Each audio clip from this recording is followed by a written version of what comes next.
बिस्मिल्लाहिर्रहमानिर्रहीम। Dear students, आज हम फर्स्ट ईयर से नया चैप्टर स्टार्ट करेंगे जो कि आपके पास केमिकल इक्विलिब्रियम है। तो आज हम इस केमिकल इक्विलिब्रियम में बिल्कुल बेसिक इंट्रोडक्शन देखेंगे, जिसमें हम केमिकल इक्विलिब्रियम को पढ़ने से पहले ये जानने की कोशिश करेंगे कि इरिवर्सिबल रिएक्शन क्या है, रिवर्सिबल रिएक्शन क्या है, इक्विलिब्रियम इन दोनों में से किस रिएक्शन में होता है और कैरेक्टरिस्टिक्स ऑफ इक्विलिब्रियम क्या है। तो ये बिल्कुल बेसिक है और बहुत ही ज्यादा इंपॉर्टेंट है, तो शुरू से लेकर एंड तक आप लोगों ने इसको जरूर देखना है। तो सबसे पहले हम देखते हैं इरिवर्सिबल रिएक्शन। सबसे पहले हम देखते हैं इरिवर्सिबल रिएक्शन। तो भाई आपके पास इरिवर्सिबल रिएक्शन क्या है, इसको हम डिफाइन करते हैं द रिएक्शन which proceeds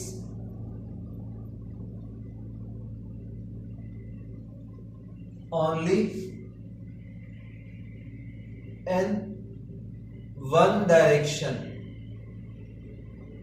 ठीक है ना, that is forward direction only।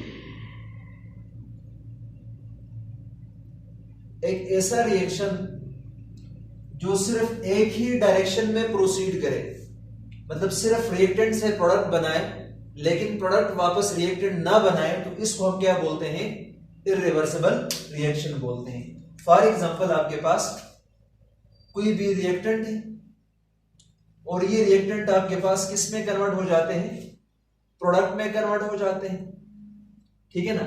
लेकिन ये प्रोडक्ट वापस आपके पास रिएक्टेंट में कन्वर्ट नहीं होता, मतलब ये रिएक्शन सिर्फ रिएक्टेंट से प्रोडक्ट में कन्वर्ट होता है, सिर्फ एक ही डायरेक्शन में जाता है, यूनिडायरेक्शनल रिएक्शन है। तो इसको हम क्या बोलते हैं, इरिवर्सिबल रिएक्शन बोलते हैं, ठीक है ना।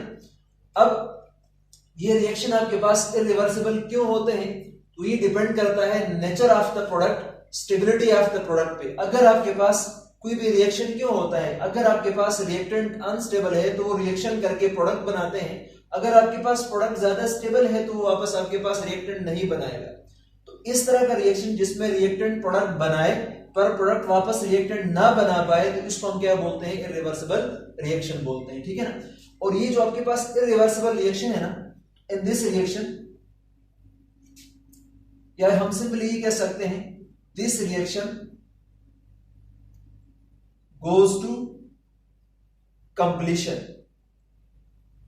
ठीक है ना। ये रिएक्शन आपके पास क्या हो जाएंगे, कंप्लीट हो जाएगा, ठीक है ना। ऐसा नहीं हो सकता कि आपके पास ये रिएक्शन कंप्लीट ना हो, मतलब ये रिएक्शन कंप्लीट होगा, हो सकता है जल्द हो या देर में हो, लेकिन कंप्लीट जरूर होगा। तो सिंपली हम ये बोलेंगे कि एक ऐसा रिएक्शन जो सिर्फ एक ही डायरेक्शन में प्रोसीड करे, उसको हम क्या बोलते हैं, इरिवर्सिबल रिएक्शन बोलते हैं। जैसे कि फॉर एग्जांपल अगर हम इसमें एग्जांपल की बात करें तो आपके पास न्यूट्रलाइजेशन रिएक्शन है। बच्चों, न्यूट्रलाइजेशन रिएक्शन में जिसमें आपके पास एक स्ट्रॉन्ग एसिड जो कि HCl है, वो रिएक्ट करता है एक स्ट्रॉन्ग बेस के साथ NaOH, और ये मिलकर क्या बनाते हैं, आपके पास NaCl जो कि साल्ट है, और आपके पास क्या है, वाटर है। अब जब आपके पास ये एसिड इस बेस के साथ मिलता है तो ये साल्ट और वाटर न्यूट्रल प्रोडक्ट बनाता है, इसको हम न्यूट्रलाइजेशन रिएक्शन बोलते हैं। अब वापस ये साल्ट और वाटर मिलकर दोबारा से आपको एसिड और बेस नहीं देते, तो इस तरह के रिएक्शन जो आपके पास एक ही डायरेक्शन में प्रोसीड करे, इसको हम इरिवर्सिबल रिएक्शन बोलते हैं। इसके अलावा आपके पास क्या है जी, कंबस्टन रिएक्शन है।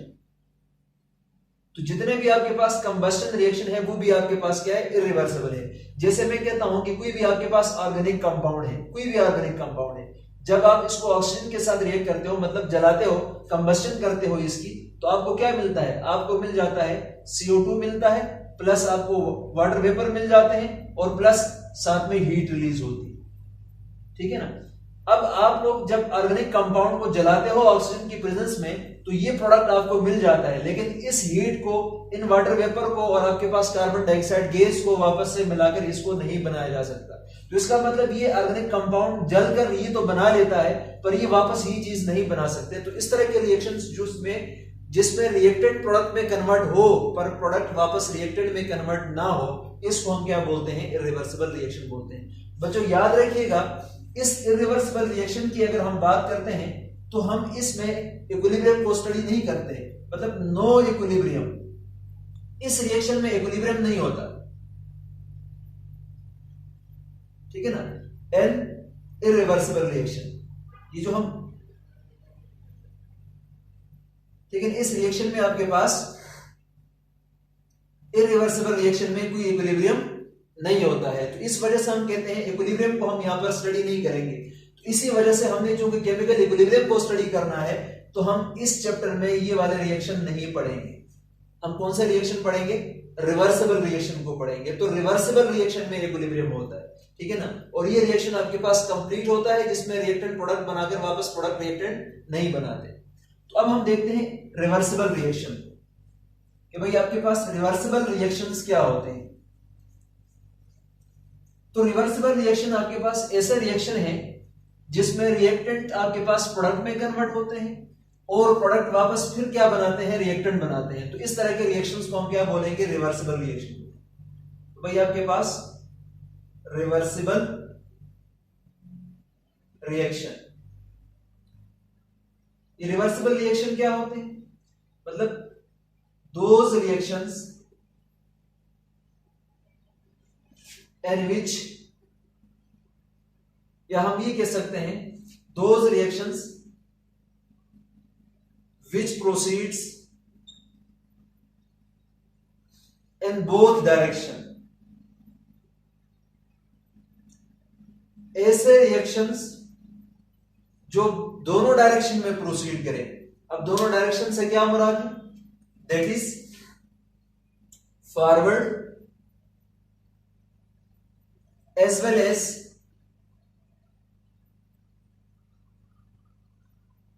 and backward direction, ठीक है ना। तो ऐसा रिएक्शन या ऐसे रिएक्शंस जिसमें रिएक्टेंट प्रोडक्ट में कन्वर्ट हो और वापस आपके पास प्रोडक्ट किस में कन्वर्ट हो जाए? रिएक्टेंट में कन्वर्ट हो जाए। तो इस तरह के रिएक्शंस को हम क्या बोलते हैं? रिवर्सिबल रिएक्शन बोलते हैं, ठीक है ना। फॉर एग्जांपल हम एक जनरल एग्जांपल ले लेते हैं जिसमें लेट सपोज आपके पास ये A प्लस बी, ये आपके पास कोई भी क्या है? रिएक्टेंट है। ये आपके पास क्या है? These are reactants. ये रिएक्टेंट्स आपस में मिलते हैं और मिलकर क्या बना देते हैं? C प्लस D बना देते हैं। अब ये C प्लस D आपके पास कोई भी प्रोडक्ट है, ठीक है ना। अब ये प्रोडक्ट वापस मिलकर क्या बनाएंगे? A प्लस बी रिएक्टेंट बनाएंगे। तो इसका मतलब यहां पर A प्लस बी मिलकर C प्लस D बनाते हैं, जिसको हम क्या बोलते हैं?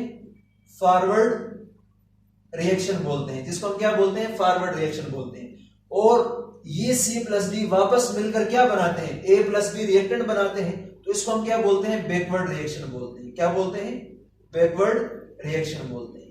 तो इसका मतलब ये हुआ कि इस रिएक्शन में A प्लस बी जो कि रिएक्टेंट है, ये मिलकर C प्लस D बनाते हैं जो कि प्रोडक्ट है, और यही प्रोडक्ट दोबारा से मिलकर क्या बनाते हैं? A प्लस बी बना देते हैं। मतलब ये रिएक्शन फॉरवर्ड भी प्रोसीड हो रहा है और ये रिएक्शन आपके पास बैकवर्ड भी प्रोसीड हो रहा है। तो इस तरह के रिएक्शंस को हम क्या बोलते हैं? रिवर्सिबल रिएक्शन बोलते हैं, जो दोनों डायरेक्शन में प्रोसीड करता है। तो बच्चों याद रखिएगा, ये जो आपके पास रिवर्सिबल रिएक्शन है ये never goes to completion, never goes to completion. ये कभी भी आपके पास कंप्लीट नहीं होता। मतलब रिएक्टेंट प्रोडक्ट बनाएंगे, वापस आपके पास प्रोडक्ट रिएक्टेंट बनाएंगे, तो कंप्लीट कहां से होगा? तो reversible reaction never goes to completion. और दूसरी सबसे इंपॉर्टेंट बात, आपके पास जब भी हम इक्विलिब्रियम की बात करेंगे तो इक्विलिब्रियम की बात किस में होगी? रिवर्सिबल रिएक्शन की, क्योंकि इक्विलिब्रियम दो चीजों के दरमियान में होता है, रिएक्टेंट और प्रोडक्ट में। वहां पर तो रिएक्टेंट प्रोडक्ट में कन्वर्ट होता था, तो ये तो वापस कन्वर्ट होता ही नहीं था, वहां पर सिंगल एक रिएक्शन था। लेकिन यहां पर तो दोनों रिएक्शन चल रहे हैं, तो इन दो चीजों के दरमियान में हम इक्विलिब्रियम की बात करेंगे।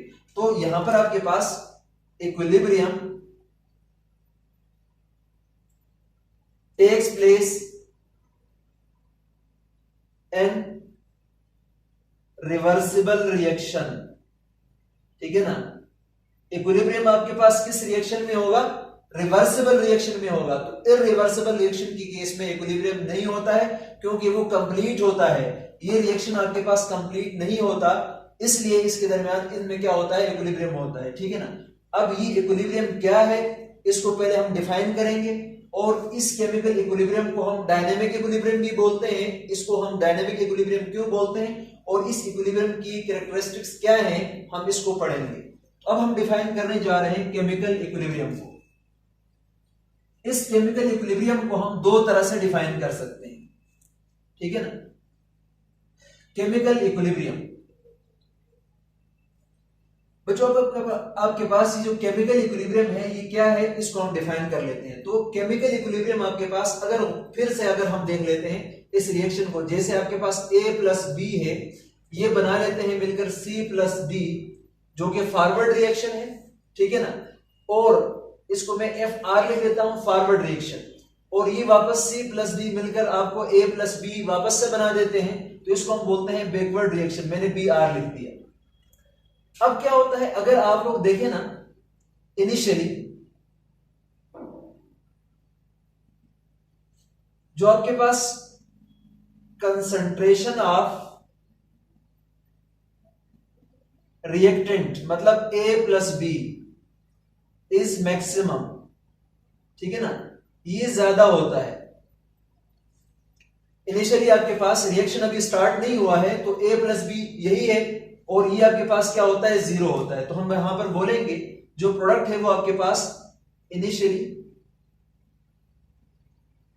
Concentration of product is equal to zero, मतलब प्रोडक्ट की कंसंट्रेशन इनिशियली जीरो है क्योंकि अभी रिएक्शन स्टार्ट ही नहीं हुआ। अब जो जो आपके पास टाइम गुजरता जाएगा तो हम ये बोलेंगे with the passage of time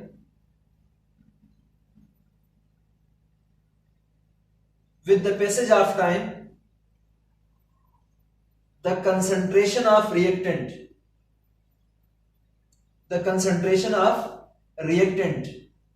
decreases, ठीक है ना। और इसी तरह से जब टाइम गुजरता जाएगा तो हम ये बोलेंगे with the passage of time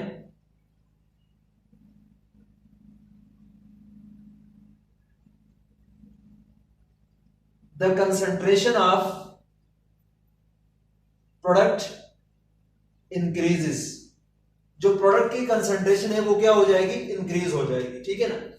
अब क्या होगा, जब आपके पास कंसंट्रेशन ऑफ, जाहिर बात है A प्लस बी जब आपस में मिलते हैं तो ये C प्लस डी में कन्वर्ट हो जाते हैं और किसी स्पीड के साथ कन्वर्ट हो गया। तो इनिशियली चूंकि रिएक्टेंट की कंसंट्रेशन ज्यादा है तो आपके पास फॉरवर्ड रिएक्शन की स्पीड भी क्या होगी, ज्यादा होगी, क्योंकि हम आगे जाके पढ़ेंगे कि जो आपके पास रेट ऑफ रिएक्शन है वो डायरेक्टली प्रोपोर्शनल होता है कंसंट्रेशन ऑफ रिएक्टेंट। आप कंसंट्रेशन ऑफ रिएक्टेंट को जितना ज्यादा करोगे तो आपके पास रेट ऑफ रिएक्शन भी ज्यादा होगा। रेट ऑफ रिएक्शन से मुराद है इसका स्पीड, तो स्पीड भी ज्यादा होगा आपके पास। अगर आपके पास कंसंट्रेशन ऑफ प्रोडक्ट कम है तो इसका स्पीड भी कम होगा।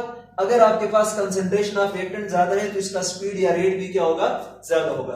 तो चूंकि इनिशियली अगर हम यहां पर देखते हैं तो A प्लस बी की कंसंट्रेशन ज्यादा है, तो आपके पास क्या है, इनिशियली A प्लस बी जल्दी किसमें कन्वर्ट होंगे, C प्लस डी में, मतलब फॉरवर्ड रिएक्शन की स्पीड ज्यादा होगी। फिर क्या होगा कि टाइम गुजरने के साथ साथ इसकी कंसंट्रेशन कम हो जाएगी तो इसकी स्पीड भी क्या होगी, कम। लेकिन टाइम गुजरने के साथ साथ इसकी कंसंट्रेशन क्या हो रही है, प्रोडक्ट की कंसंट्रेशन इंक्रीज हो रही है। तो जब प्रोडक्ट की कंसंट्रेशन इंक्रीज होगी तो ये बैकवर्ड रिएक्शन भी आहिस्ता आहिस्ता क्या हो जाएगी, स्पीड अप हो जाएगी, मतलब बैकवर्ड रिएक्शन की रेट इंक्रीज हो जाएगा। तो हमारे पास एक स्टेज ऐसा आएगा जिसमें जिस स्पीड के साथ रिएक्टेंट प्रोडक्ट में कन्वर्ट होंगे, मतलब हम बोलेंगे रेट ऑफ फॉरवर्ड रिएक्शन या स्पीड ऑफ फॉरवर्ड रिएक्शन, जिस स्पीड के साथ रिएक्टेंट प्रोडक्ट में कन्वर्ट होंगे उसी स्पीड के साथ आपके पास जो प्रोडक्ट है वो किस में कन्वर्ट हो जाएंगे, A प्लस बी मतलब रिएक्टेंट में। तो हम बोलेंगे रेट ऑफ बैकवर्ड रिएक्शन, ठीक है ना। एक पॉइंट ऐसा आ जाएगा रिवर्सिबल रिएक्शन में जिसमें रेट ऑफ फॉरवर्ड रिएक्शन बराबर हो जाएगा रेट ऑफ बैकवर्ड रिएक्शन का। तो उस पॉइंट को हम क्या नाम देते हैं, इक्विलिब्रियम का नाम देते हैं। उस पॉइंट को हम क्या नाम देते हैं, इक्विलिब्रियम का नाम देते हैं। तो इसको हम डिफाइन कैसे करेंगे इस इक्विलिब्रियम को, कि भाई आपके पास इक्विलिब्रियम क्या है, the state of reversible reaction at which the rate of forward reaction, rate का मतलब speed, forward reaction becomes equal to the rate of backward reaction, the rate of backward reaction। मतलब ये जो रिवर्सिबल रिएक्शन है, इसमें जब आपके पास शुरू में इसकी कंसंट्रेशन ज्यादा है तो रिएक्टेंट हाई स्पीड के साथ C+D बनाएगा, और जो जो इसकी कंसंट्रेशन कम होगी तो फॉरवर्ड रिएक्शन का जो रेट है या स्पीड है वो भी कम हो जाएगा। जब आप इसकी कंसंट्रेशन बढ़ती जाएगी तो इसकी स्पीड इंक्रीज होती जाएगी, ठीक है ना। तो एक वक्त ऐसा आएगा जिसमें ये इक्वल रेट के साथ चलेंगे, जितनी स्पीड के साथ रिएक्टेंट प्रोडक्ट में कन्वर्ट होगा उसी स्पीड के साथ प्रोडक्ट वापस रिएक्टेंट में कन्वर्ट होंगे। तो उस पॉइंट को या उस स्टेट को हम क्या नाम देते हैं, केमिकल इक्विलिब्रियम का नाम देते हैं। तो ये रिवर्सिबल रिएक्शन में होगा। तो the state of reversible reaction at which the rate of forward reaction मतलब speed of forward reaction becomes equal to the rate of backward reaction। तो इसी पॉइंट को हम क्या बोलते हैं, इक्विलिब्रियम बोलते हैं, या इस स्टेट को हम क्या बोलते हैं, इक्विलिब्रियम बोलते हैं। याद रखिएगा, नोट करके याद रखें कि आपके पास at equilibrium the rate of reaction is equal, ठीक है ना। इक्विलिब्रियम में आपके पास जो रिएक्शन का रेट है वो क्या हो जाता है, इक्वल हो जाता है। अक्सर यहां पर बच्चे कंफ्यूज हो जाते हैं कि भाई क्या इनके अमाउंट्स या कंसंट्रेशन भी बराबर होते हैं, तो हम बोलेंगे नहीं, लेकिन इनकी जो कंसंट्रेशन है, concentration at equilibrium remains constant. Equilibrium पर जो आपके पास कंसंट्रेशन है वो क्या हो जाते हैं, कांस्टेंट हो जाती है, लेकिन जो आपके पास स्पीड है वो क्या हो जाती है, इक्वल हो जाती है। तो जरूरी कभी ऐसा भी हो सकता है कि कंसंट्रेशन इक्वल हो, लेकिन ये जरूरी नहीं है इक्विलिब्रियम के लिए। इक्विलिब्रियम के लिए ये जरूरी है कि फॉरवर्ड रिएक्शन का स्पीड बैकवर्ड रिएक्शन की स्पीड के बराबर हो जाए। तो इसके लिए ये जरूरी नहीं है कि कंसंट्रेशन आपके पास बराबर हो जाए, कंसंट्रेशन कांस्टेंट रहेगा, चेंज नहीं होगा, लेकिन ये बराबर नहीं हो सकता। बराबर हो भी सकता है लेकिन ये कंडीशन नहीं है, ये जरूरी नहीं है इक्विलिब्रियम के लिए। इक्विलिब्रियम के लिए जरूरी है कि फॉरवर्ड रिएक्शन का रेट बैकवर्ड रिएक्शन के रेट के बराबर हो जाए। तो इस स्टेट ऑफ रिवर्सिबल रिएक्शन को हम क्या बोलते हैं, केमिकल इक्विलिब्रियम बोलते हैं। भाई अब ये जो आपके पास केमिकल रिएक्शन है ना, इस इक्विलिब्रियम को हम स्पेशली क्या बोलते हैं, डायनेमिक इक्विलिब्रियम बोलते हैं। क्या बोलते हैं, डायनेमिक इक्विलिब्रियम बोलते हैं। अब इसको हम डायनेमिक इक्विलिब्रियम क्यों बोलते हैं, इसको जरा हम देख लेते हैं कि the chemical equilibrium is dynamic equilibrium.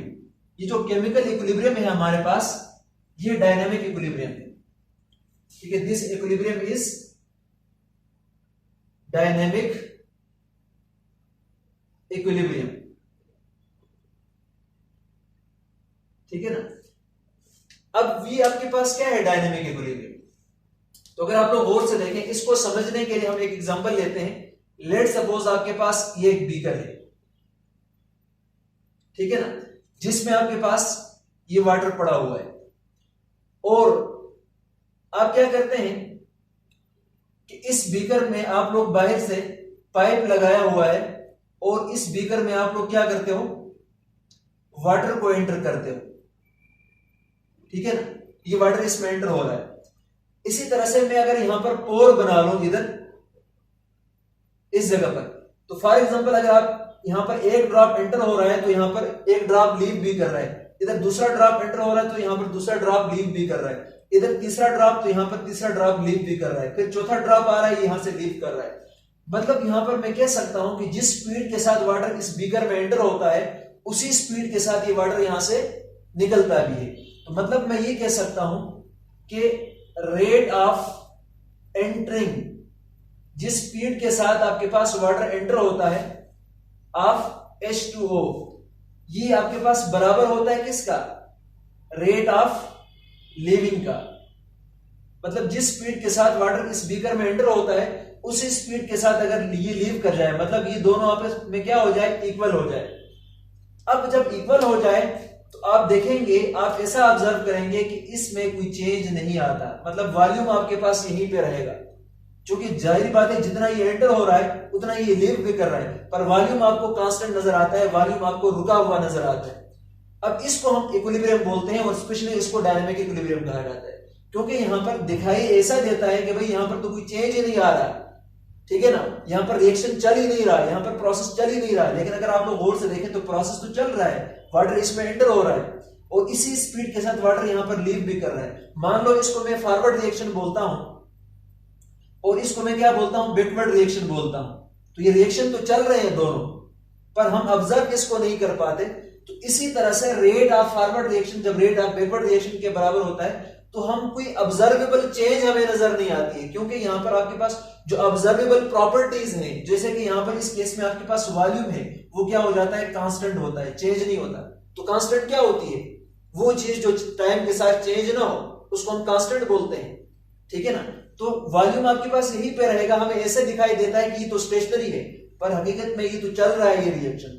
इस तरह की इक्विलिब्रियम को हम क्या बोलते हैं, डायनेमिक इक्विलिब्रियम बोलते हैं। क्या बोलते हैं, डायनेमिक इक्विलिब्रियम बोलते हैं। तो इस डायनेमिक इक्विलिब्रियम को हम इस तरह से भी डिफाइन कर सकते हैं कि बेसिकली आपके पास ये एक ऐसा इक्विलिब्रियम है जिसमें आपके पास the observable properties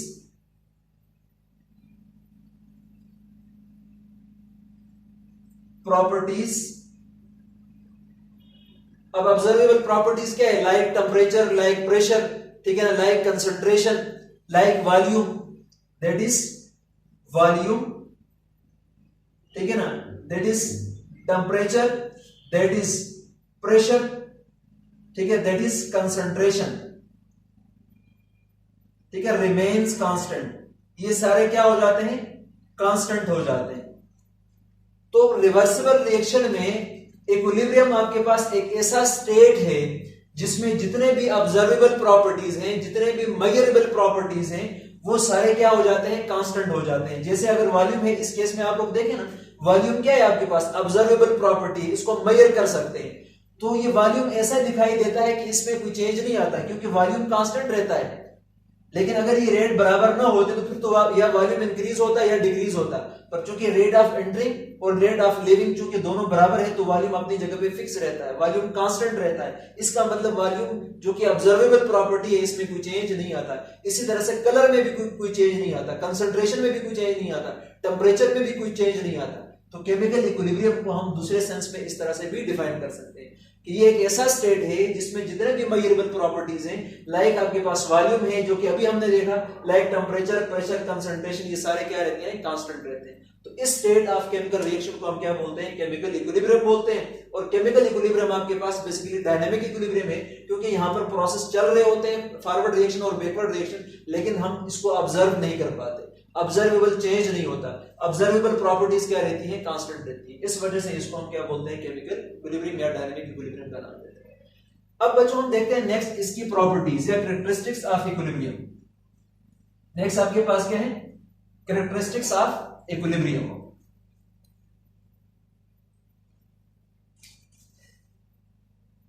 number 1,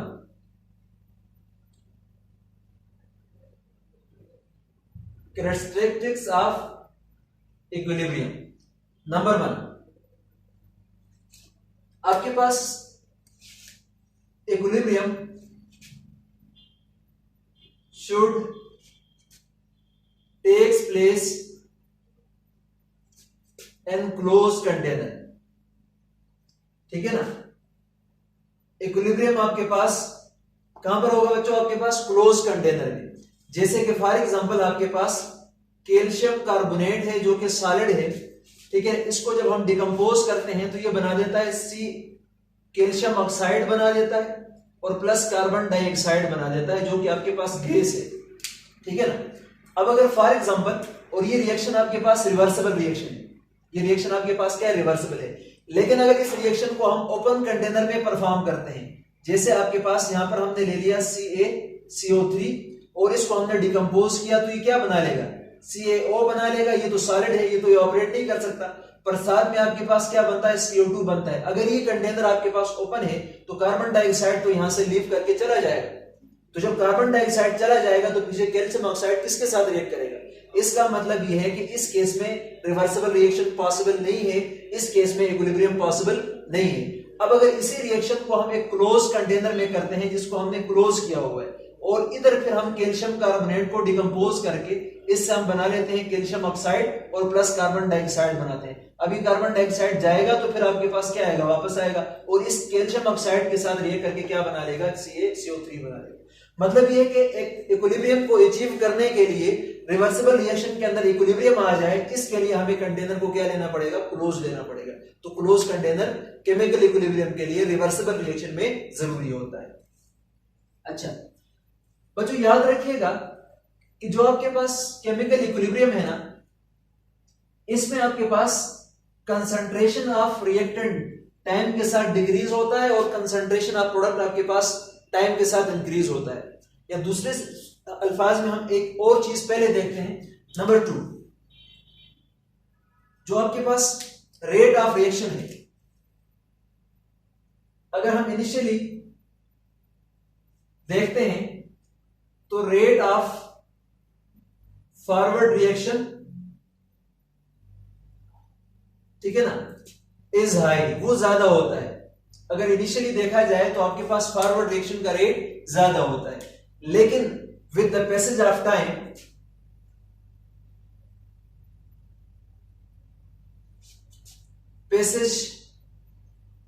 time rate of forward reaction decreases, ठीक है ना, फॉरवर्ड रिएक्शन का रेट डिक्रीज हो जाता है। इसी तरह से अगर हम इनिशियल कंडीशन की बात करते हैं तो इनिशियली आपके पास क्या होता है, rate of backward reaction is low, कम होता है बैकवर्ड रिएक्शन, लेकिन आपके पास क्या होगा, with the passage of time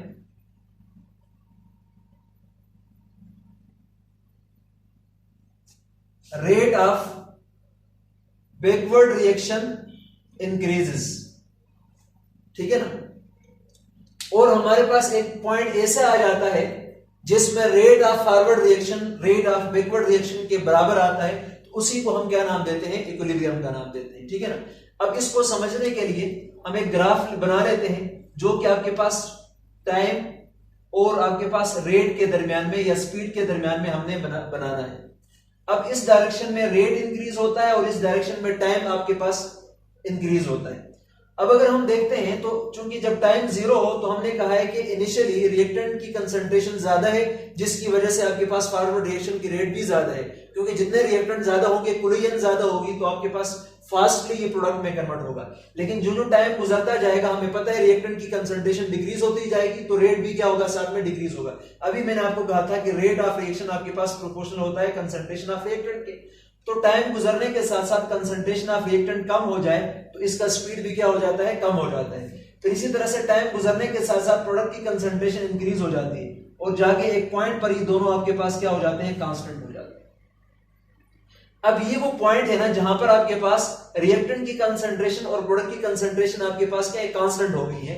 और ये जो आपके पास जिस स्पीड के साथ रिएक्टेंट फॉरवर्ड रिएक्शन जा रहा है, उसी स्पीड के साथ आपके पास बैकवर्ड रिएक्शन भी जा रहा है। तो इस पॉइंट को हम क्या नाम देते हैं, इक्विलिब्रियम का नाम देते हैं। ये आपके पास क्या है, इक्विलिब्रियम। तो बच्चों याद रखना, रेट और टाइम के दरमियान में इक्विलिब्रियम के लिए ये वाला ग्राफ बन जाएगा। अब यहां पर आपके पास क्या है, कंसंट्रेशन ऑफ रिएक्टेंट और प्रोडक्ट कांस्टेंट हो गई है, लेकिन आपके पास जो स्पीड है वो आपके पास क्या हो गई है, इक्वल हो गई। मतलब इसमें क्या होता है, rate of forward reaction rate of backward reaction के बराबर हो जाता है। तो इसी को हम क्या नाम देते हैं, इक्विलिब्रियम का नाम देते हैं, ठीक है ना। अब अगर इसी बात को कंसंट्रेशन के लिए हम अप्लाई करें तो हमने कहा है कि concentration at equilibrium remains constant. जो कंसंट्रेशन है रिएक्टेंट और प्रोडक्ट का, वो इक्विलिब्रियम पर क्या रहता है, कांस्टेंट रहता है, ठीक है ना। थर्ड प्रॉपर्टी आपके पास क्या है, कंसंट्रेशन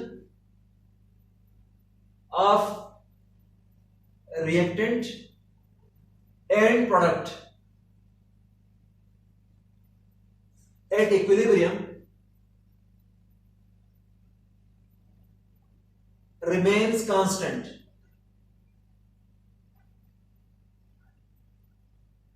ठीक है ना। इनिशियली तो रिएक्टेंट की कंसंट्रेशन ज्यादा है और प्रोडक्ट की कंसंट्रेशन कम है, पर टाइम गुजरने के साथ साथ कंसंट्रेशन ऑफ प्रोडक्ट इंक्रीज होता है और आपके पास कंसंट्रेशन ऑफ रिएक्टेंट डिक्रीज होता है। पर जब इक्विलिब्रियम आता है ना, तो इक्विलिब्रियम पर आपके पास कंसंट्रेशन आपके पास कांस्टेंट हो जाती है, इक्वल होना जरूरी नहीं है। अब हमारे पास उसके लिए 3 केसेस हो सकते हैं कि फॉर एग्जांपल आपके पास ये हो सकता है कि अगर हम ग्राफ बना लें टाइम वर्सेस कंसंट्रेशन, तो बच्चों आपको पता है कि जब टाइम आपके पास 0 हो तो कंसंट्रेशन आपके पास रिएक्टेंट का मैक्सिमम होता है और प्रोडक्ट का कंसंट्रेशन 0 होता है। पर जब आपके पास टाइम गुजरता जाए तो कंसंट्रेशन ऑफ रिएक्टेंट आपके पास डिक्रीज होता जाता है और आपके पास कंसंट्रेशन ऑफ प्रोडक्ट इंक्रीज होता है, और जब इक्विलिब्रियम आ जाए तो दोनों की कंसंट्रेशन आपके पास क्या रहती है, कांस्टेंट रहती है। अब देखो दोनों की कंसंट्रेशन यहां से आगे चेंज नहीं होती है, इसको हम बोलते हैं फॉरवर्ड रिएक्शन और इसको हम बोलते हैं बैकवर्ड रिएक्शन या रिवर्स रिएक्शन बोलते हैं। अब देखो यहां पर अगर आप लोग देखेंगे ना, तो फॉरवर्ड रिएक्शन का जो आपके पास कंसंट्रेशन है वो क्या हो गया, कांस्टेंट हो गया, तो इसको हम बोलते हैं rate constant for forward reaction, KC for forward reaction. और इसी तरह से प्रोडक्ट की कंसंट्रेशन भी क्या हो गई है, कांस्टेंट हो गई, इसको हम बोलते हैं rate constant for backward reaction, KB. और क्योंकि जब इक्विलिब्रियम आ गया है तो इक्विलिब्रियम पर दोनों की कंसंट्रेशन चेंज नहीं होती है, पर देखो इसकी स्पीड और इसकी स्पीड आपके पास क्या है, बराबर है, तो इसको हम क्या बोलते हैं, इक्विलिब्रियम बोलते हैं। भाई इक्विलिब्रियम पर ये जरूरी नहीं है कि दोनों के अमाउंट भी इक्वल हो जाए। अब आप लोग देख सकते हैं कि फॉरवर्ड रिएक्शन में और बैकवर्ड रिएक्शन में जो आपके पास फॉरवर्ड रिएक्शन है इसका अमाउंट ज्यादा है, इसकी कंसंट्रेशन ज्यादा है, सॉरी हाँ फॉरवर्ड रिएक्शन में, और जो आपके पास रिवर्स रिएक्शन है इसका अमाउंट क्या है, कम है, क्योंकि इस पॉइंट पर तो हम कंसंट्रेशन को मेजर करते हैं। इसी तरह से एक ग्राफ आपके पास ये भी बन सकता है कि अगर हम यहाँ पर टाइम ले लेते हैं और इस तरफ हम क्या लेते हैं, कंसंट्रेशन ले लेते हैं, तो आपके पास ये भी पॉसिबल है टाइम गुजरने के साथ साथ रिएक्टेंट की कंसंट्रेशन डिक्रीज हो जाता है, ठीक है ना, और आपके पास टाइम गुजरने के साथ साथ कंसंट्रेशन ऑफ प्रोडक्ट इंक्रीज हो जाता है। अब बच्चों यहां से आगे देखेंगे तो ये लाइन आपके पास सीधी हो गई, इसका मतलब इक्विलिब्रियम यहां से आगे अचीव हुआ है, ठीक है ना। पर अगर आप लोग देखेंगे तो ये आपके पास क्या है, फॉरवर्ड रिएक्शन, और ये आपके सॉरी ये आपके पास बैकवर्ड रिएक्शन है, और ये आपके पास क्या है, फॉरवर्ड रिएक्शन है। अब जब आपके पास इस पॉइंट को हम देखते हैं तो ये आपके पास क्या एक ऐसा पॉइंट है जहां पर जो आपके पास रिएक्टेंट है और आपके पास जो प्रोडक्ट है इनकी कंसंट्रेशन आपके पास क्या हो गई, इक्वल हो गई। अब उसके बाद फिर क्या हो गया है, कंसंट्रेशन ऑफ प्रोडक्ट इंक्रीज होता जा रहा है और कंसंट्रेशन ऑफ रिएक्टेंट डिक्रीज होता जा रहा है। मतलब इस दफा क्या हुआ है कि इक्विलिब्रियम यहां से आगे अचीव हुआ है, क्योंकि यहां से आगे आप कंसंट्रेशन चेंज नहीं होती। अब अगर इस केस में आप लोग देखेंगे तो आपके पास कंसंट्रेशन ऑफ प्रोडक्ट जहां पर कांस्टेंट हुआ है इक्विलिब्रियम पर, वो आपके पास यहां पर आ रहा है, पर आपके पास जो प्रोडक्ट है उसकी कंसंट्रेशन यहां पे आ रहा है, तो प्रोडक्ट का कंसंट्रेशन ज्यादा है और रिएक्टेंट का कंसंट्रेशन आपके पास क्या है, कम है, और इस पॉइंट पे जाके इक्वल हुआ था। तो मतलब इस केस में देखा जाए तो अब भी इनकी कंसंट्रेशन आपस में इक्वल नहीं है। इस केस में प्रोडक्ट की कंसंट्रेशन ज्यादा है, रिएक्टेंट की कंसंट्रेशन क्या है, कम है इक्विलिब्रियम पर। तो जरूरी नहीं है कि आपके पास रिएक्टेंट और प्रोडक्ट की कंसंट्रेशन इक्वल हो जाए, ये तो आपके पास क्या हो जाता है, कांस्टेंट हो जाता है, ठीक है ना। इसी तरह से एक और ग्राफ भी इनके दरमियान में बनता है जिसमें हम देखेंगे ये अगर आपके पास टाइम है और इस तरफ आपके पास क्या है, कंसंट्रेशन है, तो इनिशियली अगर हम देखते हैं जब टाइम 0 हो तो ये मैक्सिमम होता है और टाइम गुजरने के साथ साथ ये डिक्रीज हो जाता है, पर हम देखते हैं प्रोडक्ट टाइम गुजरने के साथ साथ इंक्रीज हो जाता है। अब यहां पर इस जो आपके पास फॉरवर्ड रिएक्शन है उसकी कंसंट्रेशन डिक्रीज, और जो आपके पास बैकवर्ड रिएक्शन है, ठीक है ना, उसकी कंसंट्रेशन इंक्रीज हो जाती है। मतलब rate of formation of product increase और इसकी concentration decrease, concentration product formation की बढ़ रही है, इसकी डिक्रीज हो रही है, पर इस पॉइंट पर जाकर आपके पास क्या हो जाते हैं, दोनों इक्वल हो जाते हैं। अब इस केस में देखें जो कंसंट्रेशन है फॉरवर्ड रिएक्शन में रिएक्टेंट का, वो भी इस पॉइंट के साथ मिल रहा है, और जो आपके पास प्रोडक्ट है उसकी कंसंट्रेशन भी इस पॉइंट के साथ मिल रहा है। तो इसका मतलब इधर आपके पास रिएक्टेंट की कंसंट्रेशन आपके पास किसके बराबर हो गई है, प्रोडक्ट की कंसंट्रेशन के बराबर हो गई है, और इसी पॉइंट पर आपके पास इक्विलिब्रियम भी आ गया है। मतलब रेट ऑफ फॉरवर्ड रिएक्शन भी रेट ऑफ बैकवर्ड रिएक्शन के बराबर हो गया। तो मैंने आपको कहा ना कि कंसंट्रेशन का बराबर होना जरूरी नहीं होता, पर पॉसिबल है कि कंसंट्रेशन बराबर भी हो बाय चांस। तो इस केस में देखें कंसंट्रेशन ऑफ रिएक्टेंट ज्यादा है, प्रोडक्ट कम है, पर इक्विलिब्रियम तो फिर भी आ गया। इक्विलिब्रियम में रेट बराबर हो जाते हैं, फॉरवर्ड रिएक्शन का रेट बराबर हो जाता है बैकवर्ड रिएक्शन का रेट, इसमें भी बराबर है। फॉरवर्ड रिएक्शन का रेट बैकवर्ड रिएक्शन के रेट के बराबर है, फॉरवर्ड रिएक्शन का रेट बैकवर्ड रिएक्शन के बराबर है। मतलब ये है कि रेट आपके पास इक्वल है, पर जो कंसंट्रेशन है वो बराबर नहीं है, वो कांस्टेंट रहेंगे। इस बात को आप लोगों ने जरा ध्यान में रखना है। बच्चों आज हमने केमिकल इक्विलिब्रियम पढ़ा। सबसे पहले हमने रिवर्सिबल रिएक्शन और इरिवर्सिबल रिएक्शन को देखा कि वो रिएक्शन जो सिर्फ एक डायरेक्शन में प्रोसीड करे वो रिवर्सिबल है, और वो रिएक्शन जो दोनों डायरेक्शन में प्रोसीड करे उसको हम रिवर्सिबल रिएक्शन बोलते हैं। जब भी इक्विलिब्रियम की बात आती है तो वो आपके पास रिवर्सिबल रिएक्शन में होती है। और केमिकल इक्विलिब्रियम क्या होता है कि रिवर्सिबल रिएक्शन का वो स्टेट जिसमें फॉरवर्ड रिएक्शन का रेट बैकवर्ड रिएक्शन के रेट के बराबर हो जाए उसको हम क्या नाम देते हैं, इक्विलिब्रियम का नाम देते हैं, ठीक है ना। और ये इक्विलिब्रियम आपके पास डायनामिक होता है क्योंकि इसमें जितने भी मेजरेबल प्रॉपर्टीज होते हैं इक्विलिब्रियम पर वो कांस्टेंट रहते हैं, तो हम इसको ऑब्जर्व नहीं कर पाते कि इसमें कोई चेंज आ रही है कि नहीं आ रही है, पर रियल में रिएक्शन आपके पास दोनों डायरेक्शन में चल रहा होता है इक्वल रेट के साथ, तो इसको हम क्या नाम देते हैं, डायनामिक इक्विलिब्रियम का नाम देते हैं। तो भाई याद रखिएगा कि आपके पास कंसंट्रेशन जरूरी नहीं है कि आपके पास इक्विलिब्रियम में इक्वल हो जाए, लेकिन रेट आपके पास जरूरी है वो क्या हो जाए, इक्वल हो जाए। तो कंसंट्रेशन आपके पास डिफरेंट भी हो सकते हैं जैसे कि ये दो केसेस हैं, और कंसंट्रेशन आपके पास सेम भी हो सकता है इक्विलिब्रियम पर, जो कि आपके पास ये वाला केस है। तो भाई याद रखना रेट के लिए ये वाला ग्राफ बनता है, ये टाइम और ये आपके पास रेट ऑफ रिएक्शन, तो रेट के लिए ये ग्राफ जरूर बनेगा, और ये जरूरी नहीं है, कभी बन भी सकता है कंसंट्रेशन के लिए। तो इस बात को आप लोगों ने ध्यान से देखना है, तो शुरू से लेकर एंड तक इसको जरूर देखें और एक एक पॉइंट को आप लोगों ने अपने पास नोट करना है। Thank you very much.